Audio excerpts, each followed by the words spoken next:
Boa noite, pessoal. A gente vai iniciar hoje, então, a aula atividade 1 de Física Geral e Experimental, certo? Espero que já tenham visto a teleaula. Eu já vou resolver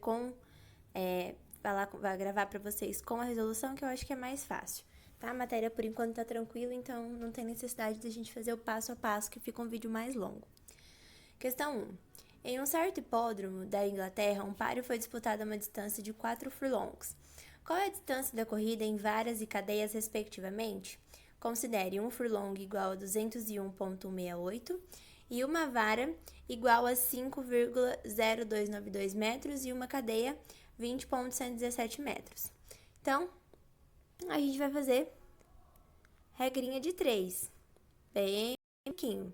Então, primeiro a gente vai encontrar quantos em metro dá 4 furlongs. Então, aplica a regrinha de 3, ó, 1 furlong equivale a 201, 4 furlongs equivale a x. Faço a regrinha de 3, eu encontro aqui 804,672. Então, agora eu vou calcular quantas varas dá esse 804 e quantas cadeias também. Então, primeiro eu vou vir aqui. Uma vara equivale a 5,0292. Quantas varas equivalem a 804, que foi o que nós achamos ali em cima? Regrinha de 3, chego em 160. Depois eu venho aqui para a cadeia. Uma cadeia equivale a 20,117 metros. Quantas cadeias equivalem aos 804 que nós encontramos, que é referente ao 4 furlongs? Regrinha de 3, vou chegar aqui em aproximadamente 40 metros. Então, a resposta é alternativa A, 160 e 40. Vamos aqui para a questão 2. O parafuso mostrado na figura está sujeito a duas forças, F1 e F2. Tem o desenho aqui, então, ele já me dá que F1 equivale a 200, F2 equivale a 300, o ângulo é de 30. Pela regra do paralelogramo, é possível construir o seguinte esquema para essa situação. E ele faz desenho. Aí ele pede, pela regra do polígono, determine o módulo da força resultante. Então, ele dá o desenho, ó. A partir do paralelogramo dado, podemos construir o triângulo de vetores. Então, a gente fez o desenho, só que ele pede para a gente aplicar a regra do polígono. Qual que é a diferença? A regra do paralelogramo, ela é positivo, aqui, ó. Esse sinalzinho aqui, ó. No paralelogramo é positivo, no polígono é negativo. Mas ele pede pelo polígono, então a gente vai resolver. Então, vamos começar. Começando aqui. F vetorial ao quadrado é igual a F1 ao quadrado, a F1 vetorial ao quadrado, mais F2 vetorial ao quadrado, menos 2 vezes vetorial de F1, vezes F2 vetorial, vezes o cosseno de θ. Então, FR é o que eu quero saber, é a força resultante. F1 eu vi ali em cima que é 200, F2 é 300. Então, 200 ao quadrado mais 300 ao quadrado, menos da fórmula, 2 da fórmula também, vezes 200 do F1, vezes 300 do F2, vezes cosseno de 70, que é o ângulo interno lá no nosso desenho. Faço a resolução, vou chegar aqui. Minha força resultante, então, é de 298,26 newtons, que vai ser a alternativa C. Agora, a gente vai vir aqui para o 3. Um ciclista tem o gráfico da posição versus tempo mostrado na figura. Qual é a velocidade média do ciclista em t igual a 10, t igual a 25 e t igual a 35, respectivamente, em metros por segundo? Então, o que a gente precisa analisar? Aqui na barrinha do t, deixa eu descer aqui um pouquinho. Aqui, ó, se a gente for analisar, ó, essa parte, ela tá constante, não, ela tá ali, a gente tem uma continuidade, digamos assim, né? Ela não tem a mesma variação, só que a gente ela varia do tempo 0 até o tempo 20. Então, do tempo 0 até o tempo 20, a gente vai analisar o t igual a 10, que foi o que ele pediu, certo?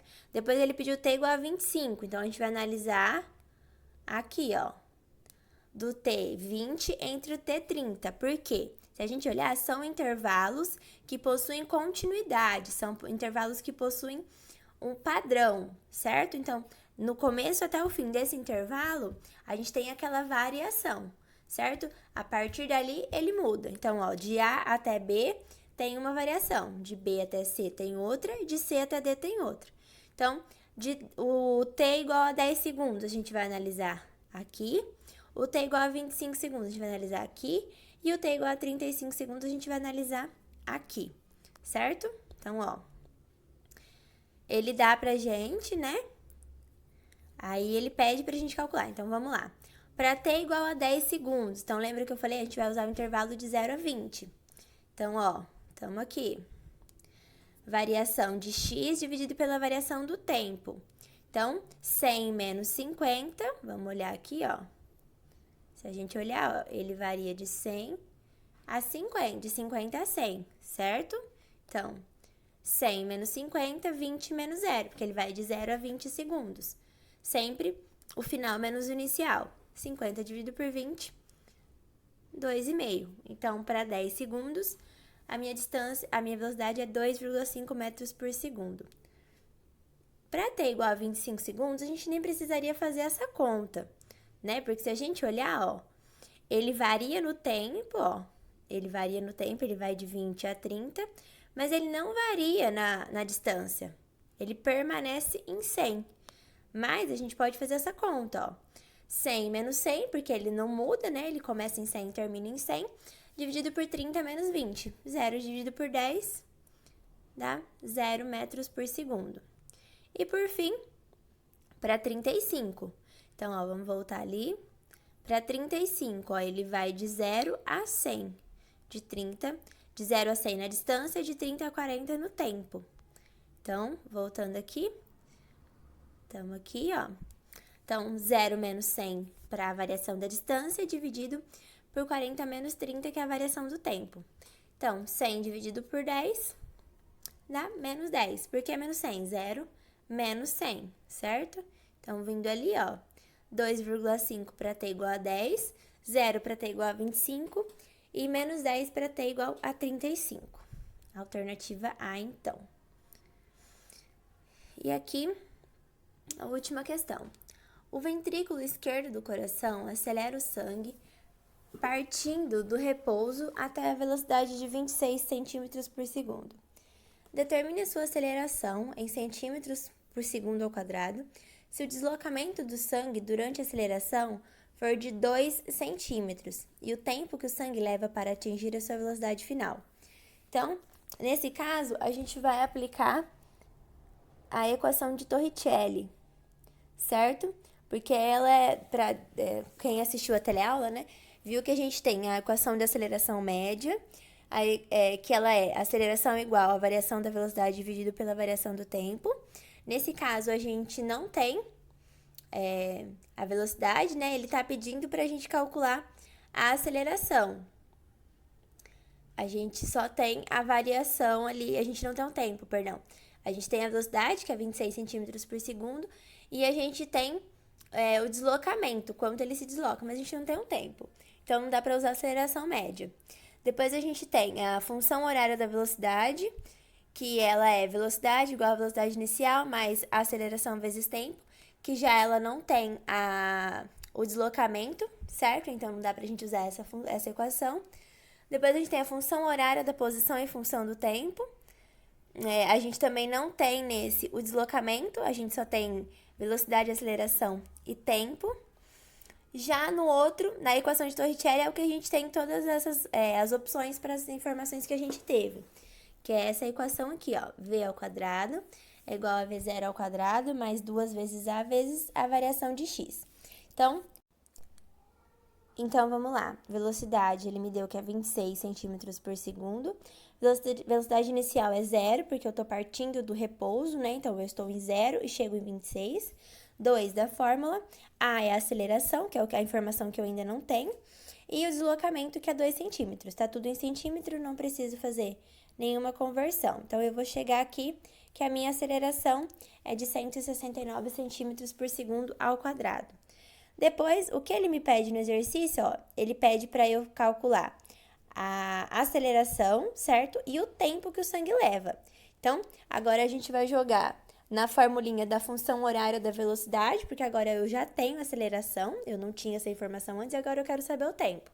Então, velocidade, mesma coisa, 26, velocidade inicial, 0, porque eu estou partindo do repouso, a aceleração, 169, e o tempo é o que eu quero saber. Então, faço as continhas, vou chegar aqui novamente no meu tempo, que é de aproximadamente 0,15 segundos. Então, 0,15 segundos para o tempo, 169 centímetros por segundo ao quadrado, alternativa D. E aí, aqui tem esse fechamento do tópico, tá? Então, ó, vamos lá. A posição de uma partícula é dada pela função st igual menos t ao cubo mais 3t, onde t está em segundos. Qual é a posição e a velocidade instantânea da partícula em t igual a 2 segundos? Interprete os sinais dos resultados obtidos. Então, primeiro a gente vai calcular. Ele pede para a gente fazer com t igual a 2. Então, primeiro a gente vai calcular a posição, certo? Com t igual a 2. Então, ó, aqui. Aonde está o t, a gente substitui por 2. E a gente vai chegar que a posição, então, é de menos 2, certo? A velocidade instantânea é só a gente derivar a função. Eu derivando a função, eu tenho velocidade instantânea. Então, ó, a gente pega aqui, menos t à terceira mais 3t. Derivando, lembra a regrinha do tombo? Eu tombo 3, diminuo 1, então fica menos 3t ao quadrado, e o 3t fica só 3, certo? Então, volto e substituo 2 aqui novamente. Coloco 2 aqui, vou ter menos 3 vezes 2 ao quadrado, mais 3.